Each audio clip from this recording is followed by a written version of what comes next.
Hey guys, welcome to the newsletter. This is for the July 21st edition, and normally I will do a trade recap, on the first newsletter of the week, and then new trade ideas on the second newsletter that comes out. But I don't have a trade recap because I've been lightening up on positions over the last probably month or so. So I'm going to go over the ES real quick and show you guys what I think. And as you can see today, this is the ES today. And we start off overnight session is the light gray, and we were stronger, stronger, stronger, up, up, up, and away. And then we just gave it all back all day long, down, down, down. The ES we couldn't even get back to the voodoo snow line there. And we kept taking out the lows and taking out the lows, and we ended up the day taking out the low. Again, that's not a good sign. There's a low from Friday. So this black session or section is Friday. This black session is today's cash session, and this light gray is overnight session. So took out the low from Friday, not a good sign. The market just feels very weak. Now we're really getting into earnings season. We have 80 of the S&P 500 companies reporting this week. We've got Tesla, we've got Google, we've got IBM. We probably know how IBM is going to turn out after their pre-announcement. I'm trying to think of some of these. A lot of big earnings coming out this week, and even more next week. We're going to get into a lot of the tech names, bigger tech names, and Mag 7 stuff like that over the next couple of weeks. So, hang on to your hat, as they say. But let's look at the ES here. We'll go back. I like to look at a 20-day chart because that's roughly a month of trading days. And as you can see, we're kind of right there. That was basically a month ago, and we're kind of about where we started, almost where we started a month ago. Straight up, big flush down here, big flush down here, big rip higher, higher, higher, higher, higher, and then we're giving it all back. Now this is a voodoo skyline, that light blue line right there, and perhaps it holds here and we bounce. Again, we've got earnings coming up, a lot of earnings coming up. All the rest of this week and the next couple of weeks. And don't forget, we've got a Fed meeting coming up, and we've got PCE report as well. Now, a Fed meeting, I looked today, I think there's a 62% chance of no change at all. There was still about a 16% chance of a rate hike, which I don't think is going to happen, but there's still a chance of that, right? But let's go out a little bit further, take this out a little bit further, and I'll show you a 1-year chart. Now this is the ES on a 1-year chart, and as you can see, we've been consolidating. This is when I started kind of lightening up on things last month. Those from that red line to that red line is a month, and that red line to that red line is a month, right? So we all kind of knew that this was really overdone to the upside, overcooked to the upside.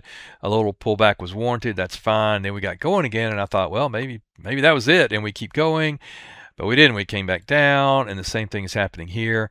So as you can see, let me put this on a just plain simple moving averages here, and as you can see, we're forming this wedge kind of pattern here.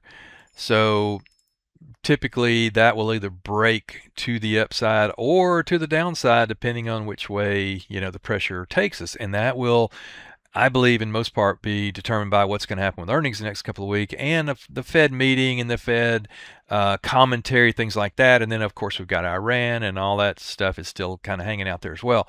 One thing that is interesting to note is that we are holding, that's a 50-day moving average, we are holding it so far. That's a good sign, and maybe this thing just keeps going. But we are getting into historically, the dog days of summer, late summer, where the market typically after earnings season tends to get weaker as we get over into August, so just be aware of that. So I've been building up a little bit more cash than normal and kind of taking some things off again. That's why I don't have any positions to go over right now. I do have positions on, and most of them are bullish, and I do have a little bit of bearish hedging down here, but again, overall, we still keep, the trend is still higher. The trend is still bullish here. So, for the overall market. So this is the ES.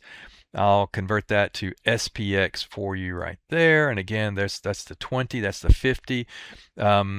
Nothing is screaming, bear market or black swan or anything like that at this point. Everything actually looks fine. The market just, to me, feels heavy. It feels weak. We can't get a good solid rally going without it failing. So that's the ES. Let's look at the NASDAQ here. Same thing. You can see it looks even heavier. I suppose that's the right way to put it. Because of all the text, we had all the rotation out of Micron and the semiconductors, AMD, and all the, KLAC and, all the Lam Research and all that stuff, AMD. So that you would expect the NASDAQ to be heavy again, right? Now, what about our old buddy, the rut here? I like trading the rut. We haven't even pulled back to the 50 on the rut. Now, rut, is rut 2000 is primarily small caps. Does have a lot of financial, has oil and oil services, that kind of thing. But this still looks good. Let me put it on the RUT rut here. Again, it looks fine. So I'm trying not to read too much into this market. I am still adding on positions, selectively here and doing a little bit more hedging, very light, LITE, where I'm not risking a lot if I'm wrong, but it, it will help if we do continue to go down. So that's really all I've got. We need to just watch what's going on with earnings coming out. We'll know in the next week or two, maybe even this week, if this thing is going to break lower. And then the next question is, okay, if it does break lower, are we going to retest that low? Are we going to retest that low? Or are we going to come down to 200 down here? I don't know. I suspect this would be very reasonable, maybe even down here. Without